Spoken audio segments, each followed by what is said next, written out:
మనం కార్యసిద్ధిలో ఉన్నాం. ఈరోజు శ్రావణ బహుళ ఏకాదశి గురువారం.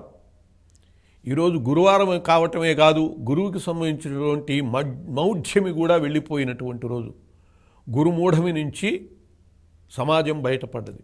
మూఢమి అంటే ఏమిటంటే సూర్యుని వలన గ్రహం అస్తంగతమైతే దాన్ని మూఢమి అంటారు. సూర్యునికి దగ్గరలో కనుక ఉండేటట్లయితే మనం 1000 క్యాండిల్ బల్బు దగ్గర ఒక కొవ్వొత్తి పెట్టామనుకోండి, ఈ కొవ్వొత్తి దాని ముందు అస్తంగతం అవుతుంది. ఆ కాంతి ముందు ఈ కాంతి పని చేయదు. అప్పుడు ఇది వ్యర్థమైపోతుంది దీని శక్తి. దాన్నే అస్తంగతత్వం అంటారు. అట్లాగే సూర్యుడికి దగ్గరలో ఉండటం వల్ల గురువు అస్తంగతుడవుతాడు. అదే సూర్యుడికి దగ్గరలో శుక్రుడు ఉంటే శుక్రుడు అస్తంగతం అవుతాడు.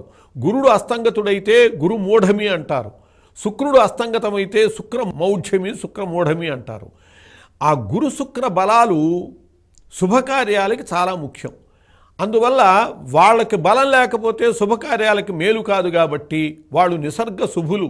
గురుమూఢమిలో శుక్రమౌఢ్యమిలో కూడా మనం శుభకార్యాలు చేయని కారణం అది. ఈ గురువు యొక్క అనుగ్రహం ఉంటేనే మనకి వాక్శక్తి ఏర్పడుతుంది. ఈ గురువు బృహస్పతి, ఆయన వాక్కుకి అధిపతి, అంగిరసుని యొక్క కుమారుడు, ఇంద్రునకు మంత్రి, దేవమంత్రి, దేవగురుడు అంటారు. ఈయన మంత్రిగా గురువుగా ఉంటూ ఉంటాడు దేవలోకంలో. ఒకప్పుడు దేవేంద్రుడు బృహస్పతి ఇద్దరూ కలిసి కైలాసానికి వెళ్ళారు శివుణ్ణి చూద్దామని. వీళ్ళ రాకని గమనించాడు శివుడు.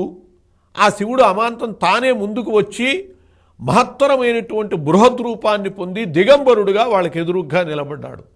నిలబడేటప్పటికి ఏదో పెద్ద శక్తి, దుష్టశక్తి అని అనుకుని దేవేంద్రుడు అమాంతం వజ్రాయుధాన్ని ఎత్తేటప్పటికల్లా ఆయన యొక్క చూపులకి దేవేంద్రుడు భస్మమైపోయాడు.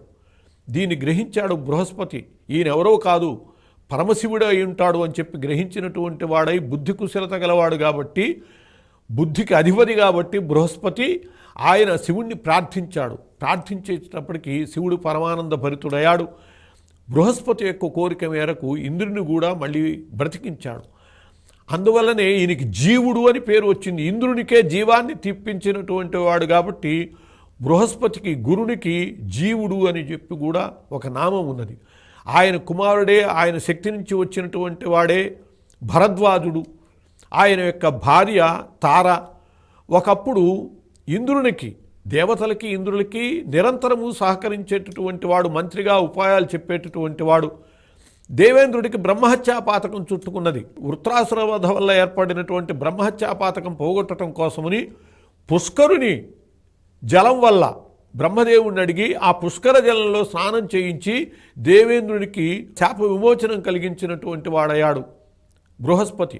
ఆ తరువాత ఈ లోకాలన్నింటినీ కూడా అనుగ్రహించాలి, లోకాల పాపాలని కూడా పోగొట్టాలి అని చెప్పి ఆ పుష్కరుణ్ణి స్వీకరించి తాను ఏ రాశిలోకి మారితే ఆ రాశిని అనుసరించి ఒక నదికి ఆ పుష్కరుడు వచ్చేటట్లుగా ఏర్పాటు చేసి బ్రహ్మదేవుని యొక్క అనుగ్రహం వల్ల లోకాలన్నింటినీ కూడా పుష్కరాల ద్వారా పాపాల నుంచి బయటపడేస్తున్నటువంటి మహానుభావుడు కూడా గురువు బృహస్పతి.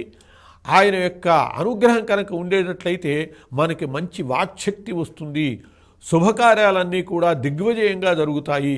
కాబట్టి ఈ గురు మౌఢ్యమి నాడు, ఈనాడు గురువారం కూడా కాబట్టి ఈ రోజున బృహస్పతిని పూజించి ఆ బృహస్పతి యొక్క అనుగ్రహం వల్ల మనము శుభసిద్ధిని పొందాలి, వాక్సిద్ధిని పొందాలి అని చెప్పి పెద్దల యొక్క ఆశయం. స్వస్తి.